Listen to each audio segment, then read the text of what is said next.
My name is Miriam Goldstein. For most of my life, I knew exactly who I was. There was never any question, never any doubt. I was the rabbi's wife. I was the woman who organized every Passover Seder at Congregation Beth Shalom in Brooklyn, who made sure every detail was perfect, from the bitter herbs to the timing of each blessing. I was the one who counseled young brides before their weddings, holding their trembling hands and telling them about the beauty of marriage under God's covenants. I was the one who taught Hebrew school on Tuesday and Thursday afternoons, watching children struggle through their Aleph Bet and eventually bloom into confident readers of Torah. I made sure the challah was braided perfectly for every Shabbat dinner, 6 strands woven together just like my mother taught me, just like her mother taught her. Our home smelled like cinnamon and honey cake every Friday evening. The scent would fill our apartment hours before sundown, mixing with the smell of chicken soup simmering on the stove and the fresh flowers I always bought from the market on Friday mornings. The sound of my husband David chanting prayers filled our apartment like a familiar song I'd known since childhood, his voice deep and rich and certain, never wavering, never doubting. On Friday nights, our table was surrounded by family and friends. Sometimes 20 people crowded into our dining room, laughing and singing and celebrating Shabbat together. David and I met when we were both 23 years old. I can still remember the first time I saw him, standing in my father's study, discussing a complex passage from Talmud with such passion and insight that even my father, who was known for being impossible to impress, nodded in approval. David was already studying to become a rabbi at Yeshiva University, brilliant and passionate about the scriptures. He could read Hebrew, Aramaic, and Greek. He had memorized vast portions of Torah and could cite rabbinical commentary going back centuries. I fell in love with his dedication first, before I even really knew him as a person.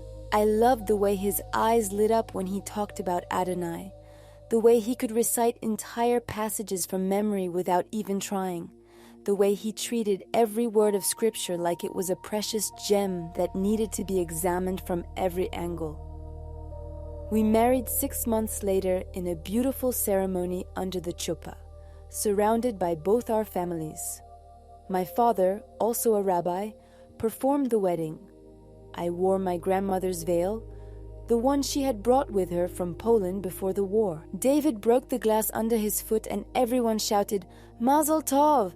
and I felt like the luckiest woman in the world. It felt like destiny, like this was exactly what God had planned for us since before we were born. We had 3 children. Sarah, our oldest, was born 11 months after our wedding. She was serious and studious from the time she was tiny, always asking deep questions about God and Torah. She grew up and married a wonderful man named Joshua, a scholar like her father, and they gave us 5 beautiful grandchildren. Benjamin, our middle child, was the rebel of the family in the gentlest way possible. He asked if he could study medicine instead of becoming a rabbi, and though it broke my heart a little, we supported him. He became a pediatrician and brought so much healing to our community. Rachel, our youngest, was the sweet one, the peacemaker. She became a teacher at a Jewish day school and had a gift for making children love learning. Our life was woven into the fabric of our community so tightly that I couldn't tell where we ended and the congregation began. Every holiday, every celebration, every life cycle event, every moment of crisis, we were there. David officiated at weddings and funerals, sometimes 3 or 4 in a single week. I held the hands of women going through divorce, through miscarriage, through the death of parents, through the painful parts of life that don't make it into the holiday cards. We were at the hospital when babies were born. We sat Shiva with families who lost loved ones. We celebrated bar mitzvahs and bat mitzvahs and anniversaries and graduations. The synagogue wasn't just where we worked. It was our identity, the center of everything we were. congregation Beth Shalom had been founded in 1948 by survivors who came to America after the Holocaust. The building itself was old and beautiful, with stained glass windows that cast colored light across the sanctuary during morning prayers. The ark that held the Torah scrolls was made of olive wood imported from Israel. Every time I walked into that building, I felt connected to something ancient and eternal, something bigger than myself. On Yom Kippur, the holiest day of the year, I would sit in the women's section and watch David lead the congregation in prayer. His voice would be strong and clear as he chanted the Kol Nidra, the haunting melody that releases us from vows, and I would feel proud, so deeply proud. This was our calling. This was what we were born to do. This was what gave our lives meaning and purpose. I never questioned it, not once in nearly 4 decades, not even for a moment.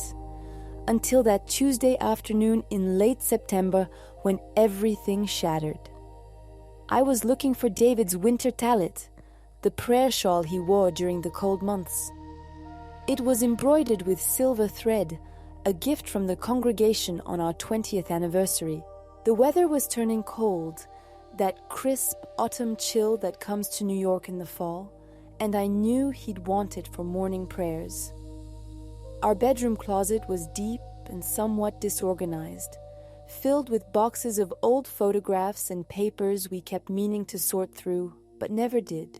I opened the closet door, moved aside some boxes on the top shelf, stood on my toes to reach further back, and that's when I saw it. A book wrapped in a talit, a prayer shawl, hidden behind old photographs and documents from our children's school years. My first thought was that maybe it was a gift for someone in the congregation. David sometimes bought books for bar mitzvah boys or people who were converting. But something made me unwrap it. Some instinct, some whisper of warning that I should have listened to. The New Testament. In English and Hebrew, a parallel text. The cover was worn, the corners bent from being opened hundreds of times. The pages were thin, almost translucent, covered in David's handwriting.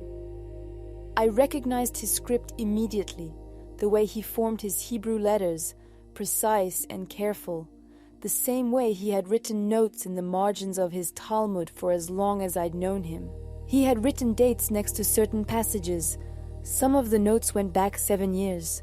7 years. 7 years of my husband studying Jesus in secret while I had no idea. I sat down on the floor right there, my legs just giving out beneath me, the book in my lap, and I started reading his annotations with a growing sense of horror and disbelief. Next to Isaiah 53, he had written in Hebrew, "Could this be Yeshua, the suffering servant?" Next to Psalm 22, he had underlined the verse, my God, why have you forsaken me?" and written in the margin, "These are his exact words on the cross." How did David the king know? Next to Daniel chapter 9, there were calculations about the timing of the Messiah's coming, numbers and dates and conclusions that pointed to Jesus appearing before the destruction of the Second Temple. My husband, the rabbi, the man I had trusted with absolutely everything, the man I had built my entire adult life with, had been studying Jesus for 7 years and never told me. 7 years of lying by omission. 7 years of hiding this enormous secret. 7 years of pretending everything was normal while he was wrestling with questions that could destroy everything we had built. I felt sick, physically sick. My stomach churned and I thought I might vomit right there on our bedroom floor. I put the book back exactly where I found it, my hands trembling, trying to make sure the prayer shawl was wrapped around it the same way, that the boxes were positioned exactly as they had been. I walked out of the bedroom like I was in a trance, like I was moving through water, everything slow and heavy and wrong.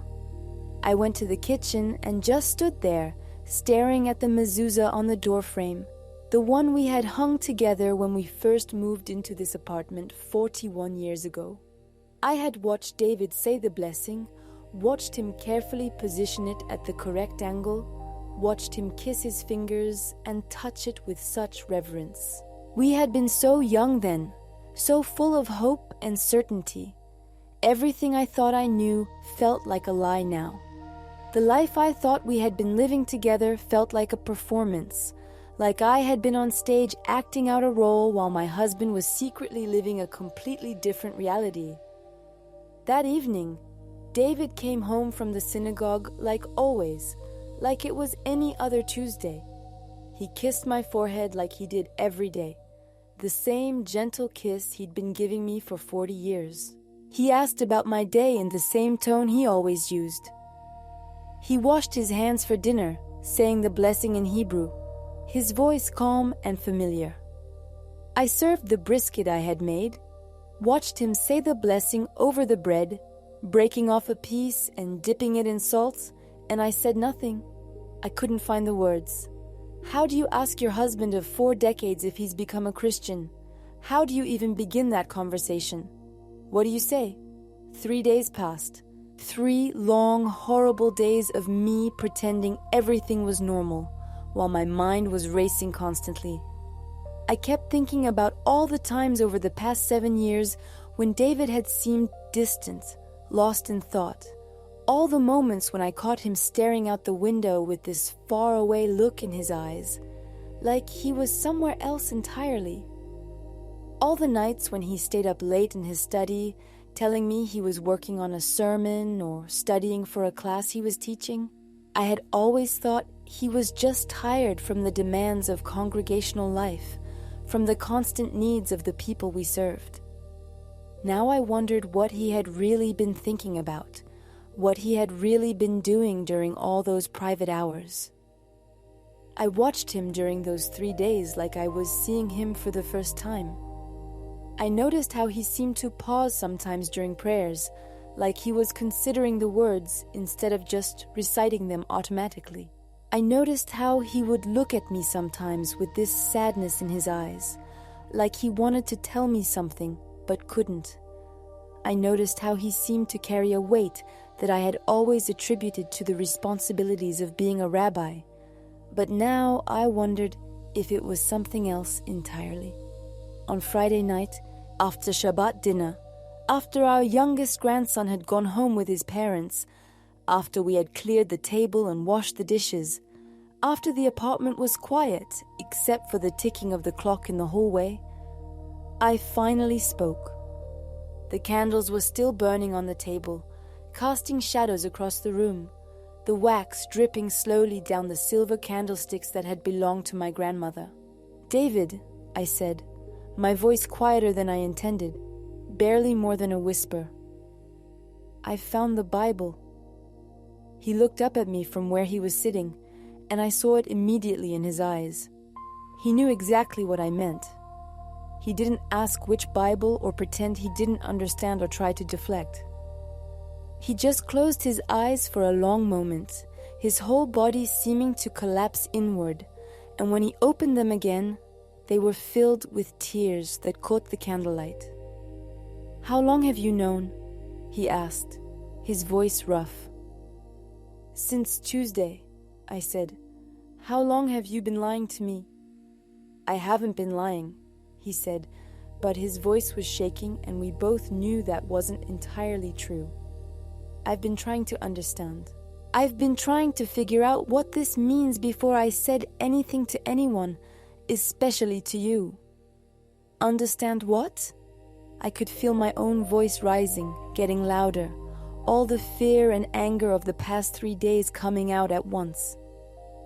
"Understand how to betray everything we've built, everything we believe, everything your father and my father and their fathers before them believed? Everything that Jews have died for?" David stood up and walked to the window, his silhouette outlined against the streetlights outside. The lights made his shadow look smaller somehow, older, more fragile than I had ever seen him. "Miriam," he said, not looking at me, staring out at the Brooklyn street below. "I need to tell you something I should have told you a long time ago. About 8 years ago, I was studying Isaiah for a sermon I needed to give on Yom Kippur. Chapter 53, The Suffering Servant. I'd read it hundreds of times before, maybe thousands. I'd taught it. I'd written papers on it in rabbinical school. But that day, something was different. I couldn't stop seeing Yeshua in those words. He was pierced for our transgressions, crushed for our iniquities. The punishment that brought us peace was on him, and by his wounds we are healed. I tried to ignore it. I told myself it was about Israel, about the suffering servant being the nation as a whole, the way we've always been taught. But the more I studied, the more I looked at the actual text in Hebrew, the more I couldn't make that interpretation work. I was gripping the edge of the table so hard my knuckles were white. "So you bought a Christian Bible?" "I had to know," he said, finally turning to face me.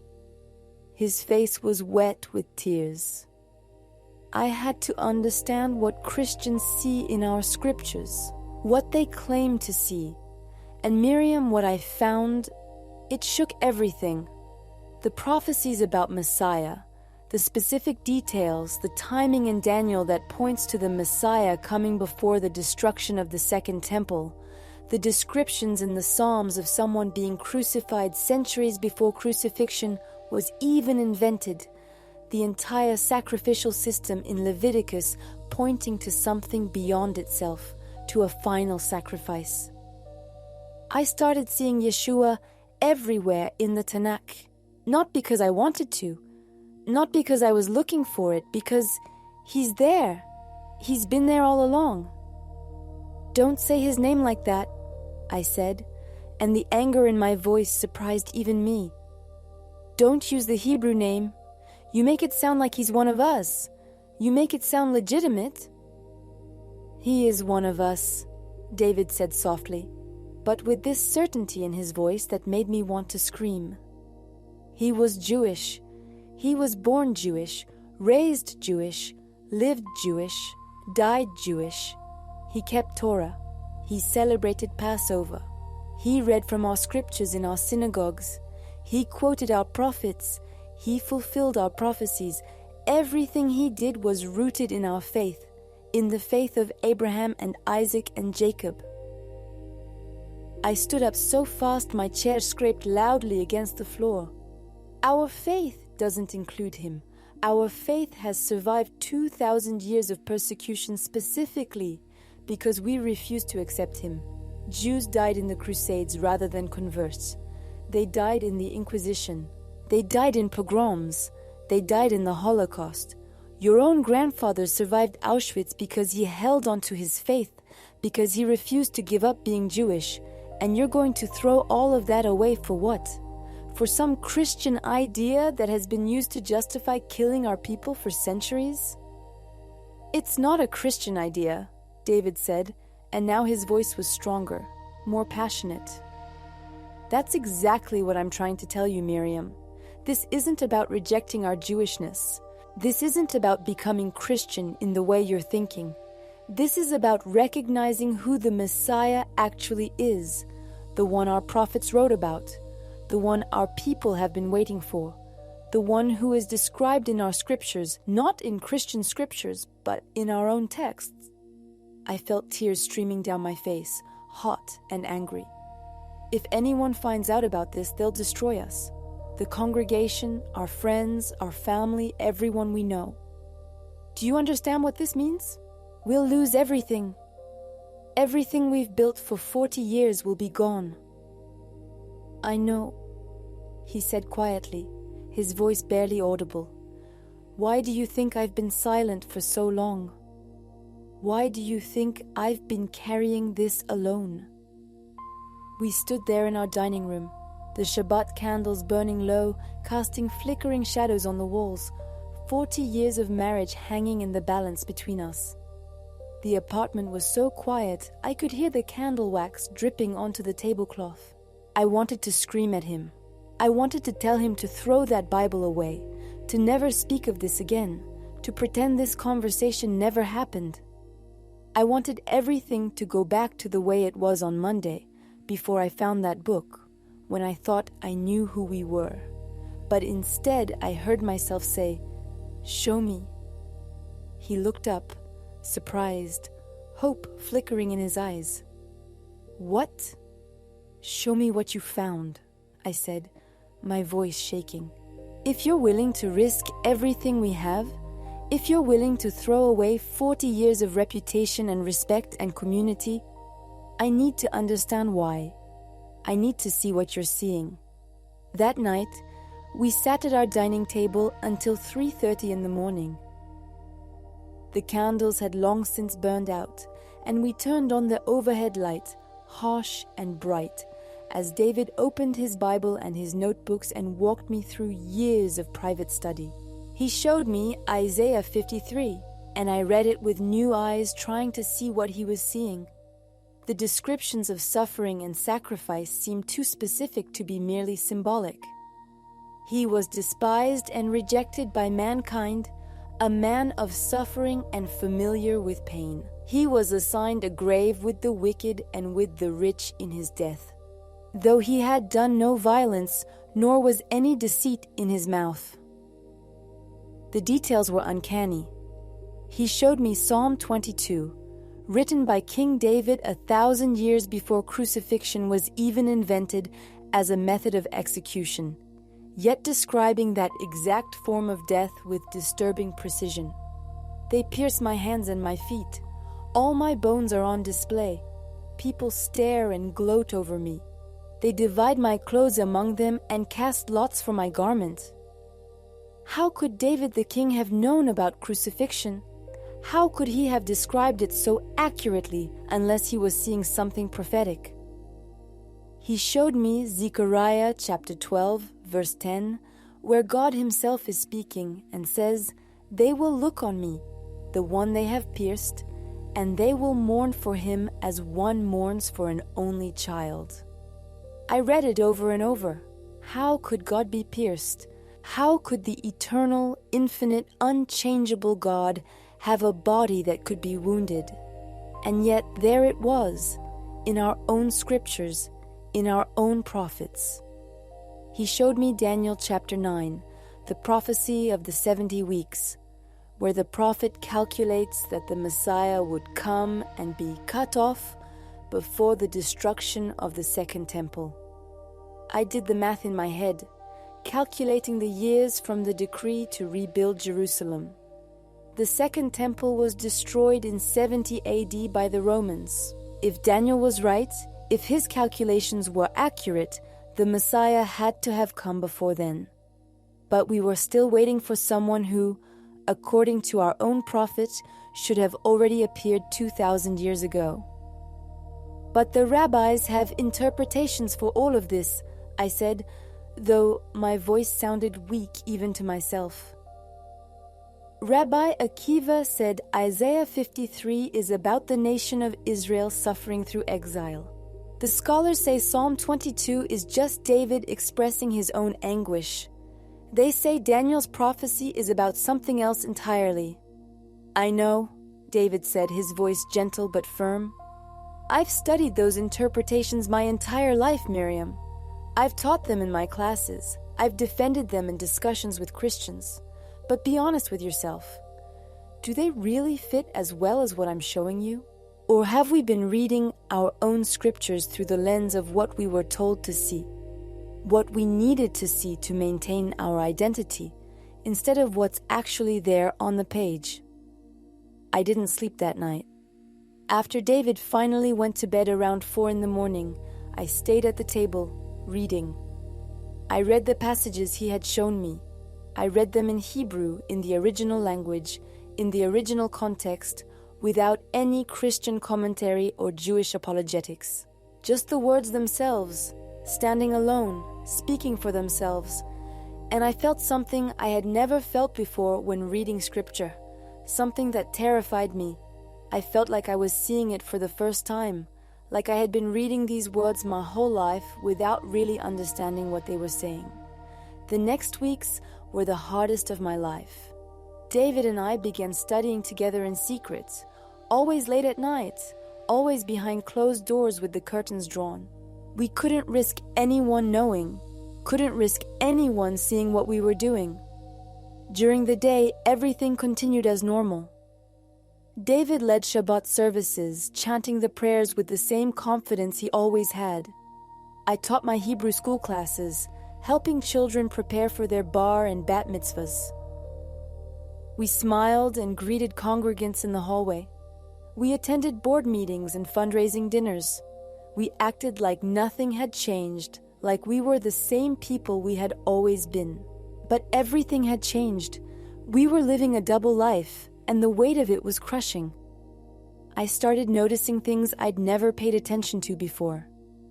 The way our entire sacrificial system, described in such detail in Leviticus, pointed to the need for blood atonement. Without the shedding of blood, there is no forgiveness, the Torah said. But we had no temple anymore, no altar, no sacrifices. How were sins atoned for now? The rabbis said prayer and good deeds replace sacrifices. But was that really what the Torah taught? I noticed the way the Passover lamb had to be without blemish, perfect and spotless, its blood marking the doorpost to save the firstborn from death. I had celebrated Passover every year of my life, but I had never really thought about what the lamb represented, where it was pointing. I noticed the way Yom Kippur, the Day of Atonement, required a scapegoat to carry away the sins of the people. The high priest would lay his hands on the goat's head, symbolically transferring the sins of Israel onto the animal, and then the goat would be sent into the wilderness, carrying those sins away. But again, we had no temple, no scapegoat, no ritual. What carried our sins away now? All of it seemed to be pointing towards something or someone beyond itself. All of it seemed to be temporary, a shadow of something more permanent and complete.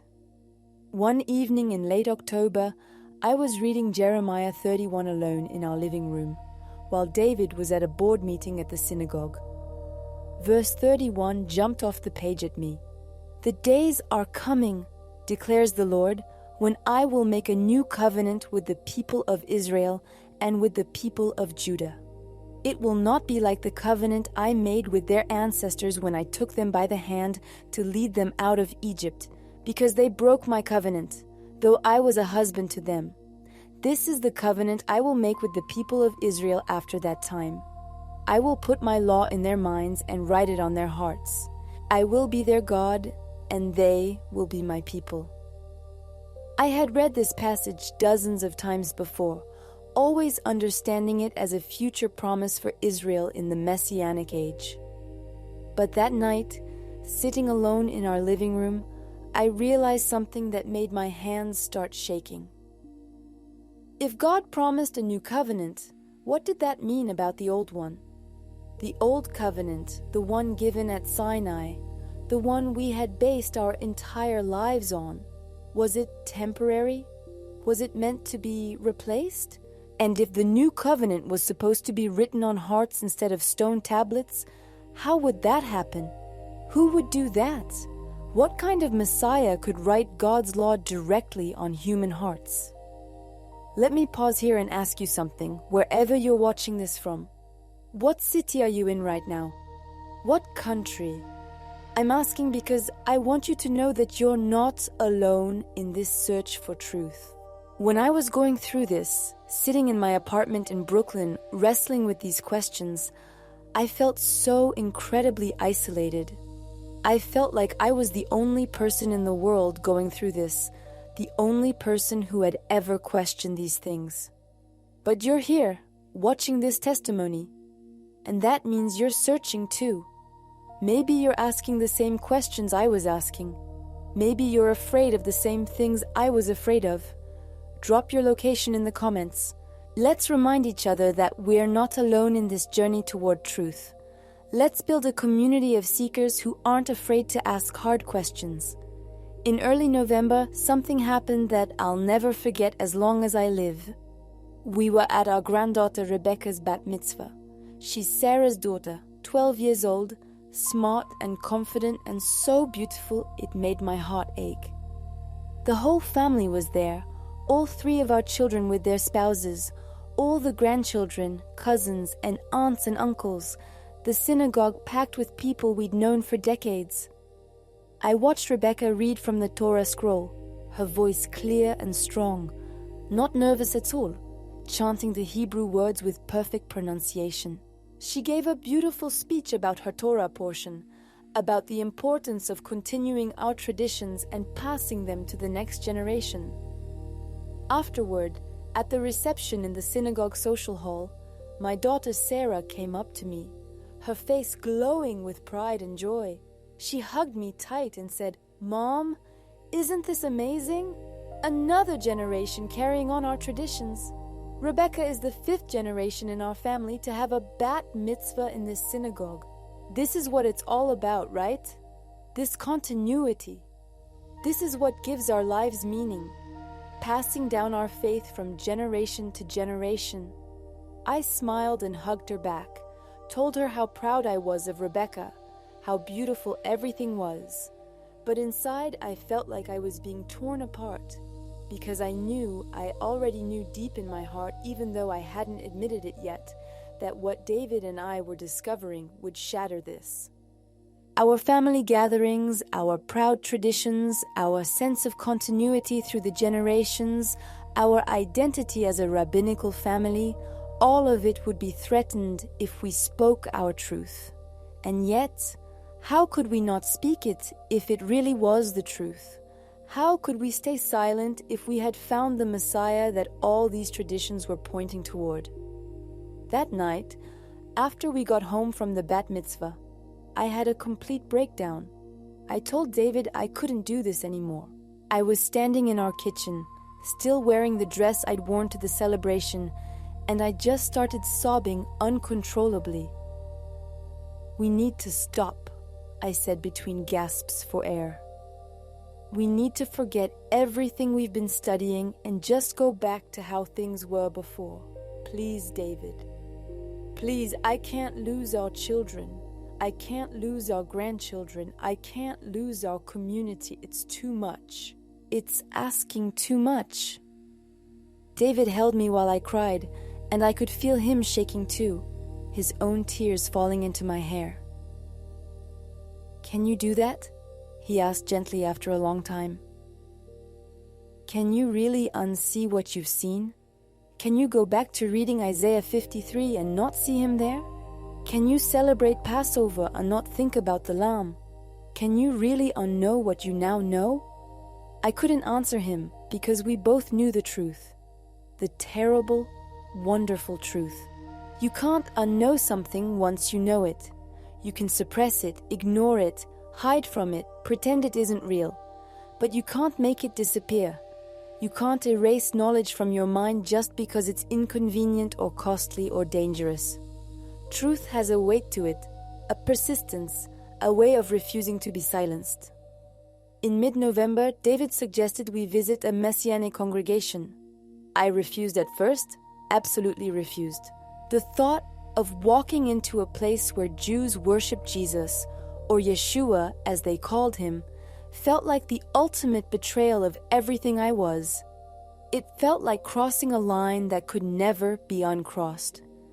But David kept gently bringing it up, kept suggesting that maybe we should at least see what it was like, hear how other Jewish people who believed in Yeshua understood their faith. Finally, after 2 weeks of him asking, I agreed to go just once, just to see what it was like, with no commitment to anything. We drove to a Messianic synagogue in Queens on a Saturday morning in late November. The address David had written down led us to a building that looked like it could have been any synagogue, nothing overtly Christian about it from the outside. I was terrified the entire drive there, convinced that someone would see us, that someone from our congregation would happen to be driving by at that exact moment and recognize us. Part of me thought it would feel completely foreign when we walked in, like we were entering enemy territory, stepping into a place where we didn't belong. But it didn't feel that way at all. When we walked through the door, they were singing psalms in Hebrew, the same psalms we sang in our synagogue. They had a Torah scroll in an ark at the front, just like ours. The service followed a familiar pattern, prayers I had known my whole life, the Shema, the Amida, readings from Torah. But woven throughout was this added dimension of Yeshua, prayers addressed to him, songs about him, teachings about how he fulfilled the prophecies. It was like seeing my own faith from a different angle, one that somehow made everything make more sense rather than less. The people were warm and welcoming. Several came up to us after the service, introducing themselves, asking if we were visiting. They didn't push or pry, just welcomed us with genuine warmth. A woman about my age named Ruth came up to me while David was talking to the rabbi. She told me she had grown up Orthodox in Borough Park. Her father had been a cantor at a prominent synagogue, and she had found Yeshua 15 years earlier after her own long journey of study and questioning. "I know what you're feeling," Ruth said, even though I hadn't said a single word about why we were there. "You feel like you're betraying your ancestors. You feel like you're turning your back on everyone who came before you, everyone who died to preserve this faith. But you're not. You're finding what they were always looking for, the Messiah they were waiting for. He didn't come to destroy our faith, but to fulfill it." I started crying right there in the middle of this stranger's synagogue, tears just pouring down my face without warning. Ruth didn't seem surprised or uncomfortable. She just held my hand and prayed for me in Hebrew and English, asking Yeshua to give me peace and clarity and courage. And I felt something I hadn't felt in months. Something I had thought was lost forever. Peace, just for a moment, just a glimpse of it, like light breaking through clouds. But it was there, real and tangible and undeniable. David and I started attending that Messianic congregation every other week, always careful, always secretive, always terrified of being discovered. We would tell people we were visiting David's cousin in New Jersey or that we had a doctor's appointment in Manhattan. The lies ate at me, made me feel dirty and dishonest, but I didn't know what else to do. We weren't ready to face the consequences of the truth. We weren't strong enough yet. We needed time to build our own certainty before we could face the storm we knew was coming. In December, during Hanukkah, the Festival of Lights, I was lighting the menorah with David on the 6th night. We were alone in our apartment, standing in front of the window like we did every year, so people walking by could see the lights and remember the miracle. I found myself praying differently than I ever had before. Instead of the traditional prayers I had said every Hanukkah of my life, I whispered under my breath, so quietly that David couldn't hear me, "Yeshua, if you are the Messiah, if you are truly the light of the world like you claim to be, please show me. I need to know for certain. I need more than arguments and interpretations. I need you to be real to me." That night, I had a dream more vivid than any dream I'd ever experienced. I was standing in the temple in Jerusalem, not the ruins that exist now, but the actual temple, the one that was destroyed 2,000 years ago. I could see the massive stones of the walls, feel the cool marble under my feet, smell the incense burning on the altar, thick and sweet in the air. I could hear the priests chanting in Hebrew, their voices echoing off the high ceilings. I could see smoke rising from the bronze altar where the sacrifices burned, curling up toward the sky. And then I saw a man standing in front of the altar, his back to me. He was wearing simple clothes, a tallit over his shoulders. He turned slowly to look at me, and when our eyes met, I felt like my heart stopped beating. His eyes were filled with such love and such sorrow all at once that I couldn't breathe. He looked at me like he knew everything about me, every secret, every fear, every doubt, every sin, and he loved me anyway, completely, unconditionally, eternally. He didn't say anything. He just stretched out his hands toward me, palms up, and I saw the scars on his wrists, rough and healed, but unmistakably there, nail scars. And in that moment in the dream, I understood. He was the sacrifice. He was the lamb. He was what all those centuries of temple sacrifices had been pointing toward. I fell to my knees in the dream, weeping, and I felt his hand touch the top of my head in blessing. I woke up gasping for air, my pillowcase soaked with tears. The room was dark except for the glow of streetlights coming through the window. David was asleep next to me, breathing deeply and peacefully. I shook him awake, my hands trembling so badly I could barely grip his shoulder. "I saw him," I said as soon as his eyes opened. "David, I saw Yeshua." "What do you mean?" David asked, still groggy, trying to understand what I was saying. I told him about the dream, about the temple, about the scars, about the overwhelming love and sorrow in his eyes. "It felt more real than this room feels right now," I said, my voice shaking. "More real than anything I've ever experienced. David, I know. I believe.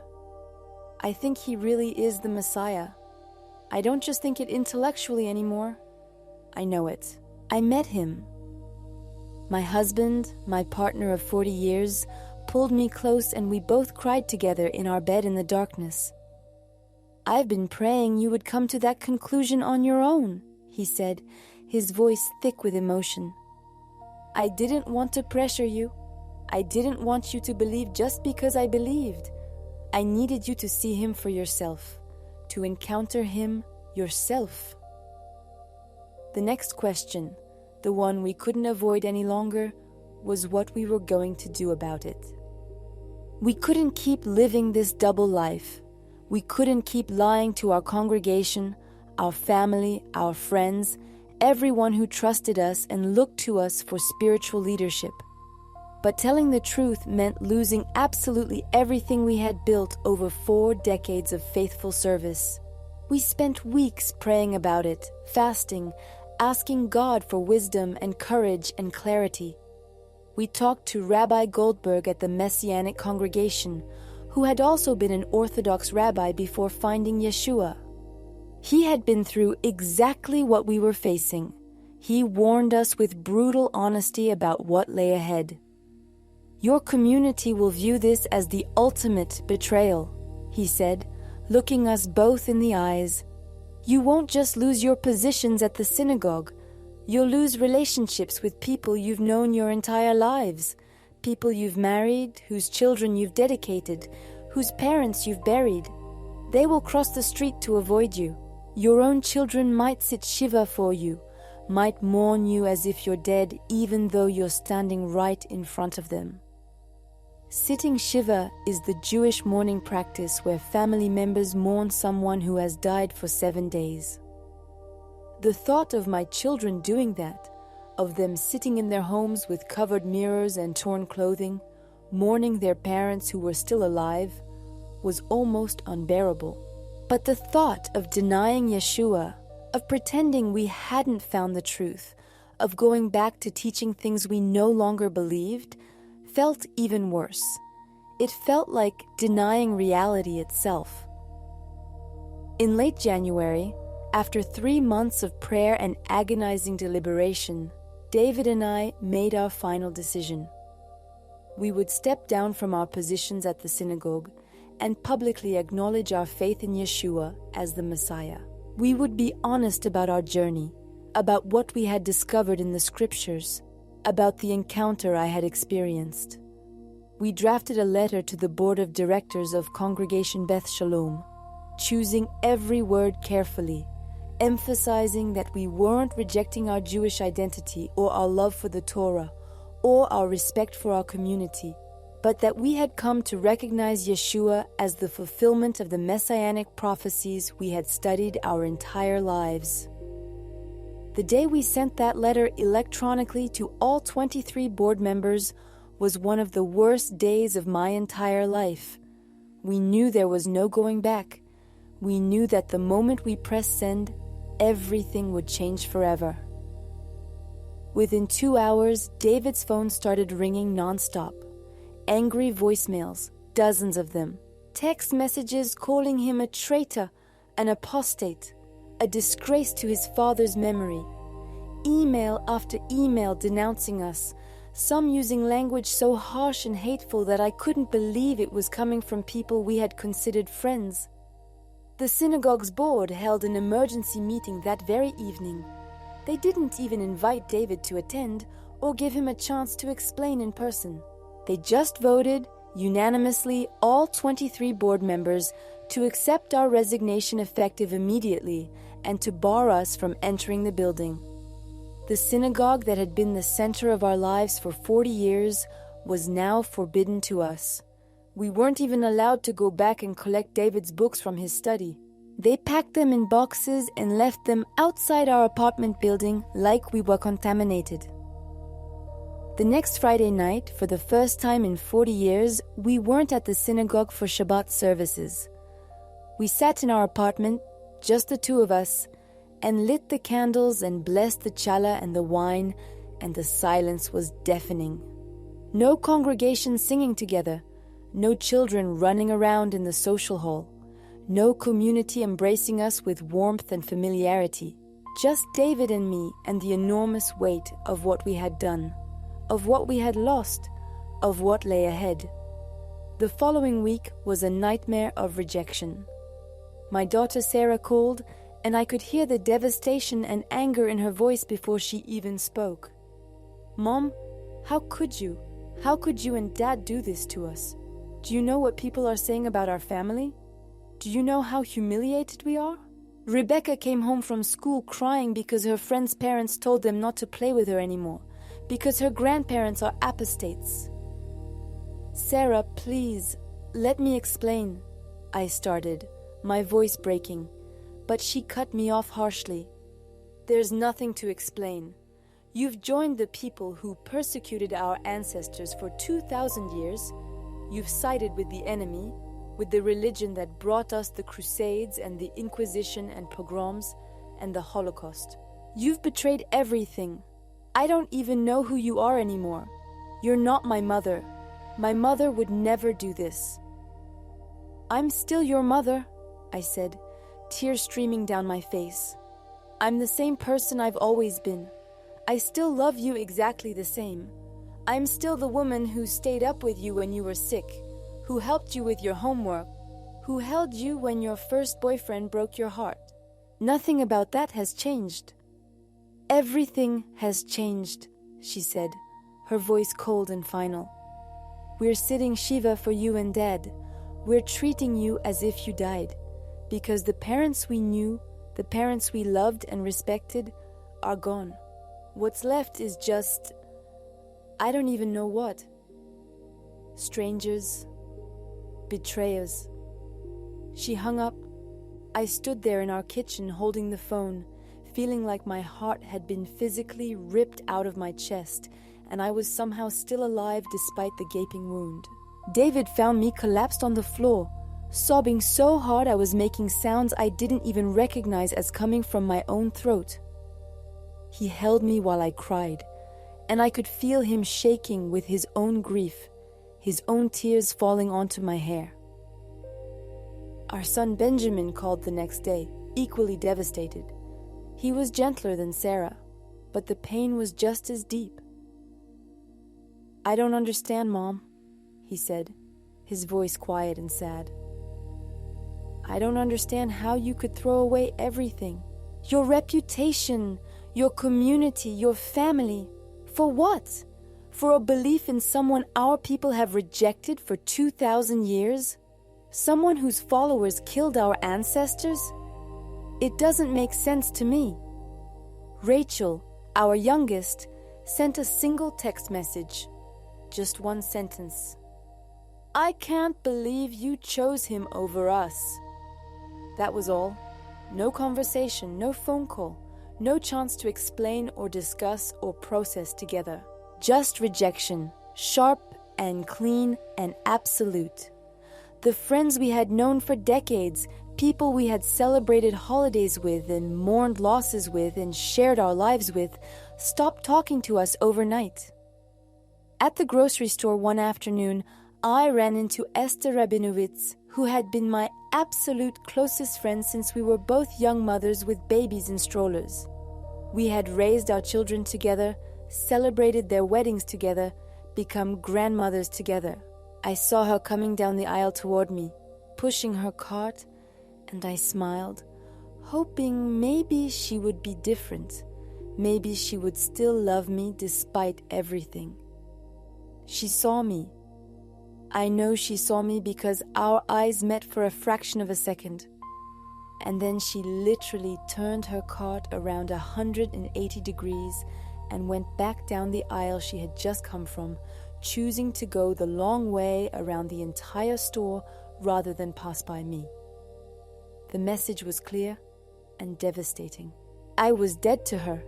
I was contagious, contaminated, someone to be avoided at all costs. David and I clung to each other during those dark months like we were drowning, and the other person was the only thing keeping us afloat. The Messianic congregation welcomed us with open arms, with love and acceptance and understanding. They had seen this story before, knew the cost of following Yeshua as a Jewish person, but it wasn't the same as what we had lost. It couldn't be. We had lost our entire world, our entire identity, decades of relationships and history and belonging. Some nights I would wake up at 2 or 3 in the morning, unable to sleep, and I would lie there in the darkness thinking about Sarah's face, about the grandchildren I wasn't allowed to see anymore, about Rebecca's bat mitzvah, and wondering if I would ever be invited to another family celebration. I would think about the life we had given up, the respect we had earned, the position we had held, and I would ask God, sometimes out loud in the dark bedroom, if it was worth it, if knowing Yeshua was really worth losing everything else. And every single time, even through the pain that felt like it would crush me, I felt this quiet assurance deep in my soul. A voice that wasn't audible but was somehow more real than any sound my ears could hear. I am worth it. I am worth everything. And you haven't lost everything. You found me, and I will never leave you. I will never forsake you. I am enough. David struggled with deep clinical depression during the first year. The man who had led a thriving congregation of over 300 families for more than 3 decades, who had been respected and sought after for his wisdom, who had officiated at countless weddings and funerals and life cycle events, now had no official role, no platform, no recognition. He had to find work as an educational consultant for a Jewish education nonprofit, and even that was complicated by his reputation. People in the Jewish community knew what he had done, and most of them wanted nothing to do with him. He would sit at the window for hours, staring out at the street below, watching people walk by, and I knew he was thinking about everything we had lost, everyone who had rejected us. Some days he could barely get out of bed. Some days I would find him crying in his study, surrounded by his books, holding his old talit that he had worn for decades in the synagogue. One Sabbath evening, about 6 months after we had left the congregation, I found him crying at our dining room table, his face in his hands. "I keep thinking about my father," he said when he could finally speak. "He survived Auschwitz. He watched his parents, my grandparents, shot in front of him by Nazis who wore belt buckles that said, "God is with us," in German. Nazis who claimed to be Christians, and I've embraced the faith those murderers claimed to follow. How can that be right, Miriam? How can I honor my father's memory and believe in Jesus at the same time? I sat down next to him and took his hands in mine. Those murderers weren't following Yeshua, I said as firmly as I could. Yeshua was a Jew who told his followers to love their enemies and pray for those who persecute them. He taught his disciples to turn the other cheek, to forgive 70 times 7, to lay down their lives in love. The Nazis perverted his message exactly the same way people have perverted Torah throughout history. The evil done in his name doesn't change who he actually is. You know that. The same way evil done in the name of religion doesn't invalidate God. David nodded slowly, but I could see the weight of history still pressing down on him. This wasn't just a theological question. This was about family legacy, about honoring the dead, about the deep, unhealed wound of Jewish history. We had to somehow reconcile our faith in a Jewish Messiah with 2,000 years of persecution done in his name by people who claimed to be his followers but clearly weren't living according to his teachings. Rabbi Goldberg from the Messianic congregation helped us process this painful history. The tragedy, he said one afternoon when we met with him privately, is that Yeshua came to his own people first, and for the most part, his own people didn't recognize him. And then, the Gentiles who claimed to follow him turned against the Jewish people in his name, committing unspeakable evil. It's a double tragedy that has caused immeasurable suffering. But we can't let the failure of others, the sin of others, the horrific perversion of his message by others, keep us from recognizing who he truly is. The same prophets who foretold his coming also foretold that a remnant of Israel would recognize him and believe. Maybe we're part of that remnant. Maybe this is what God has been doing all along, preserving a witness among his own people. As the months turned into years, David and I slowly, painfully, found a new rhythm to our lives. We celebrated the biblical feast with our Messianic community, but now they were filled with layers of meaning we had never understood before. Passover wasn't just about remembering the Exodus from Egypt. It was about recognizing Yeshua as the Lamb whose blood saves us from death, whose body was broken like the middle matzah, who was buried and rose again like the afikumen we hide and seek. The whole Seder pointed to him in ways I had never seen in 40 years of hosting Passover meals. Yom Kippur, the Day of Atonement, took on profound new significance. The scapegoat that carried away our sins wasn't just an ancient ritual. It was a picture of what Yeshua did, taking our sins upon himself and carrying them away forever. The high priest who entered the Holy of Holies once a year with the blood of atonement was a shadow of our true high priest who entered heaven itself with his own blood, making atonement once for all. Hanukkah, the festival of lights, reminded us of Yeshua's words, "I am the light of the world. Whoever follows me will never walk in darkness but will have the light of life." The miracle of oil that burned for 8 days when it should have lasted only one pointed to the miracle of resurrection, of life that couldn't be extinguished even by death. Our marriage, which had always been strong, became even deeper through suffering. David and I had walked through fire together. We had lost our community, our status, our children's approval, everything we had built over 4 decades of faithful service. But we had each other, and we had Yeshua, and somehow, impossibly, that was enough, more than enough. On our 45th wedding anniversary, David took my hands across our dining room table, the same table where we had studied together late into so many nights, and said, If I had to choose between you and him, I couldn't do it. It would be impossible, but thank God I don't have to choose. We found him together. We're walking this path together, and I love you more now than I did on our wedding day. 3 years after we left Congregation Beth Shalom, I got a phone call that I had stopped expecting. My daughter Rachel's number appeared on my phone screen on a Tuesday afternoon. My hands shook as I answered. "Mom," she said, her voice tentative and nervous. "I've been thinking a lot. For months now. Years, actually. I still don't agree with what you and Dad did. I still think you're wrong about Jesus. About Yeshua, I mean. But you're my mother. You raised me. You loved me. You were there for every important moment of my life. And I miss you. I miss you so much it hurts. Can we talk? Can we maybe meet for coffee and just talk?" That phone call led to a meeting at a cafe in Manhattan the following week.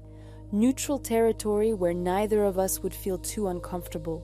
Rachel and I sat across from each other in a booth, both of us nervous, both of us unsure what to say or how to navigate this conversation.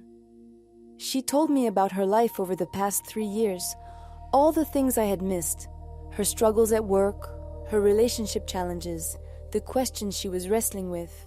I told her about mine, carefully avoiding anything too explicitly about Yeshua, because I didn't want to scare her away, didn't want to lose this fragile reconnection we were building.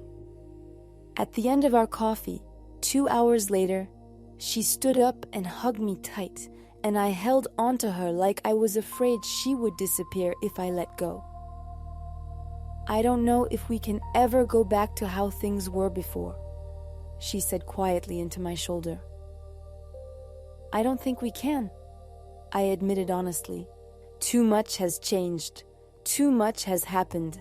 But maybe we can find a new way forward. Maybe we can build something different that's still real and still loving." "I'd like to try," she said. That was 2 years ago. Rachel and I now talk every few weeks, sometimes more often. She's set very clear boundaries, specific lines about what we can and cannot discuss. She doesn't want to hear about Yeshua or my faith or anything related to my conversion, as she calls it. But she's talking to me. She's letting me back into her life in limited but real ways. It's not what I hoped for, but it's more than I thought I would have.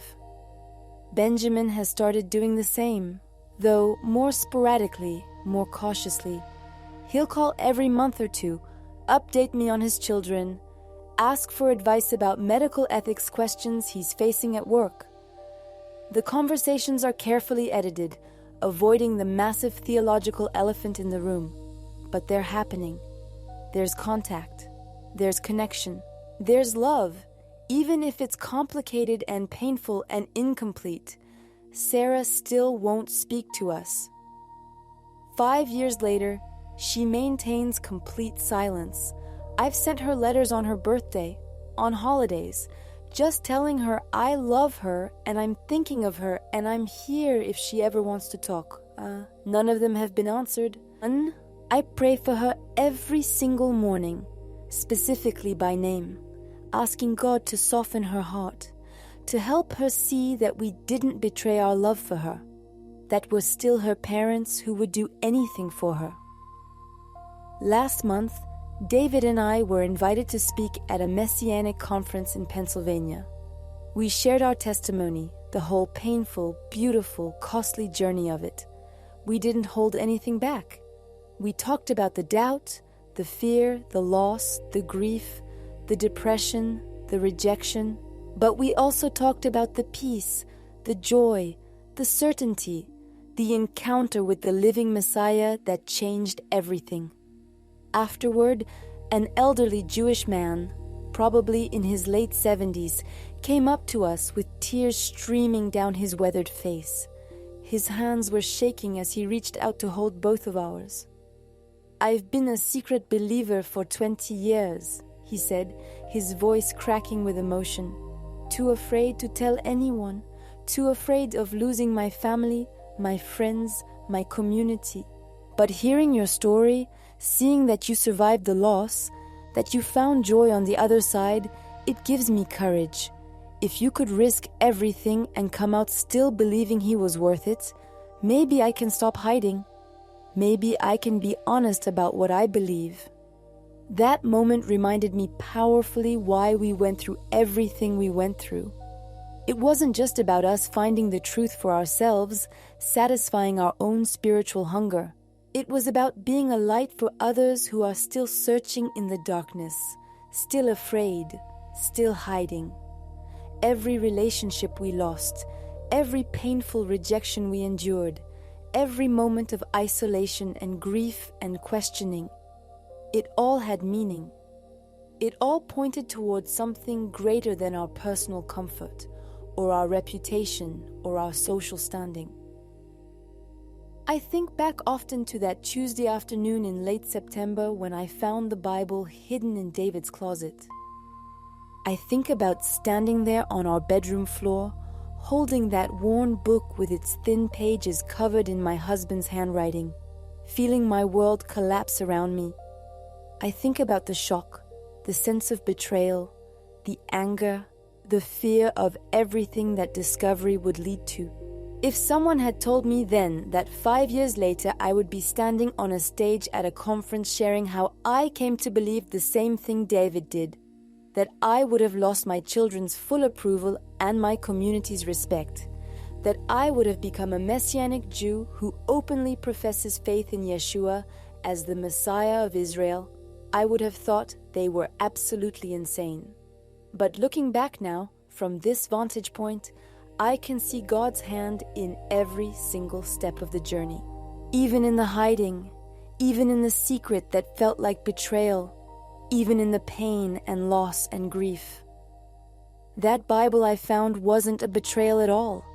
It was an invitation, the most important invitation I've ever received.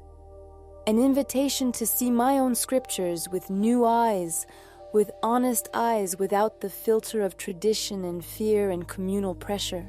An invitation to recognize the Messiah who had been there all along, hidden in plain sight in the pages of Torah and prophets and writings that I had read my entire life without really understanding what they were saying. That Bible was an invitation to know Yeshua not as a foreign god or a Christian invention or the founder of the religion that persecuted my ancestors, but as the Jewish Messiah our people had been waiting for since Abraham, the fulfillment of promises made to our fathers, the hope of Israel embodied in one man who lived and died and rose again to bring redemption. David and I are both in our late 60s now. We don't have the positions we once had at Congregation Beth Shalom. We don't have the respect we once enjoyed in the broader Jewish community. We don't have our children's full acceptance or approval. Our grandchildren barely know us. We live modestly on David's consulting income and my part-time work teaching English as a second language. Our apartment is smaller than it used to be. Our circle of friends is different. Our entire lives have been reconstructed from the ground up. But we have something we never had before, something we didn't even know we were missing during all those years of faithful synagogue service. We have the peace that comes from knowing the truth and living in that truth without compromise. We have a personal relationship with the Messiah who loves us completely, who knows us entirely, who calls us his own. We have a community of believers, both Jewish and Gentile, who are united not by ethnicity or tradition or family lineage, but by genuine relationship with the living God through Yeshua. Sometimes people still ask me if I regret it, if I wish I had never opened that closet, never found that Bible, never gone down this path, never faced the enormous cost of following Yeshua.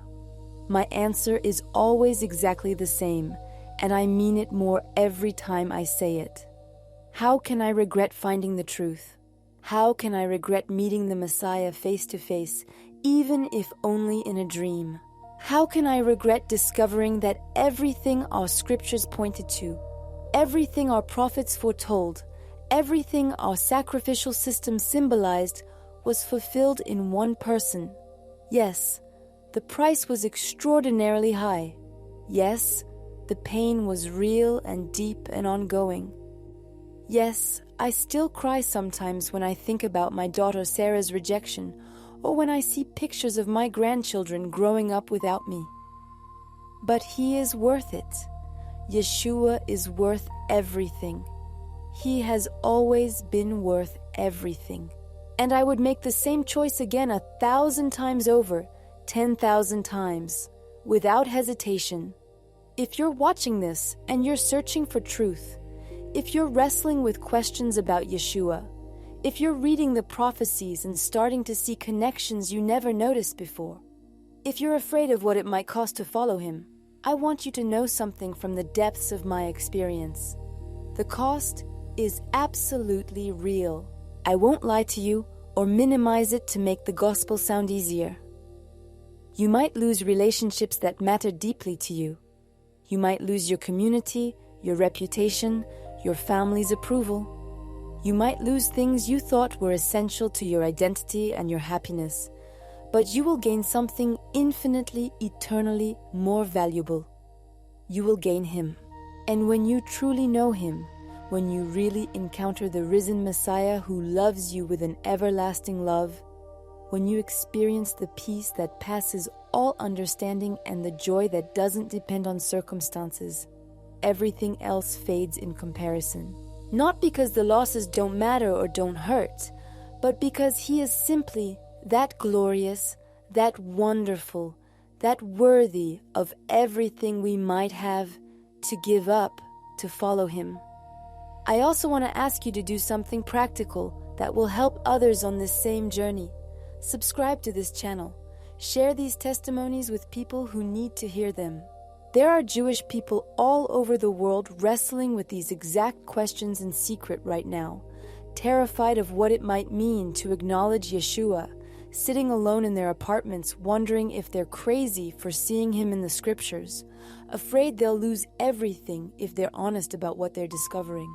There are Gentile believers who don't understand the Jewish roots of their faith and need to hear these stories to grasp the continuity between the Old and New Covenants.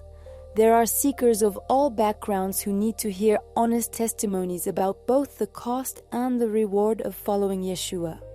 By subscribing and sharing, you help these testimonies reach the people who desperately need them. You become part of the story God is writing, part of the movement of His Spirit drawing people to recognize the Messiah.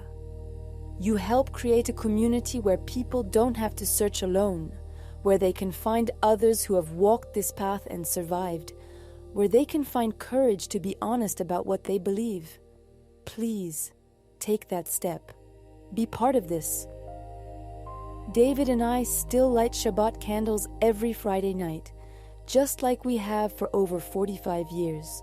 We still bless the challah bread and the wine, using the same blessings we learned as children. We still honor the traditions that have shaped us, the rhythms of the Jewish calendar, the beauty of the Hebrew language, the wisdom of our sages. We haven't rejected our Jewish identity or our love for Torah. If anything, we understand it more deeply now than we ever did before. But now when we pray to Yeshua, addressing him directly, thanking him personally.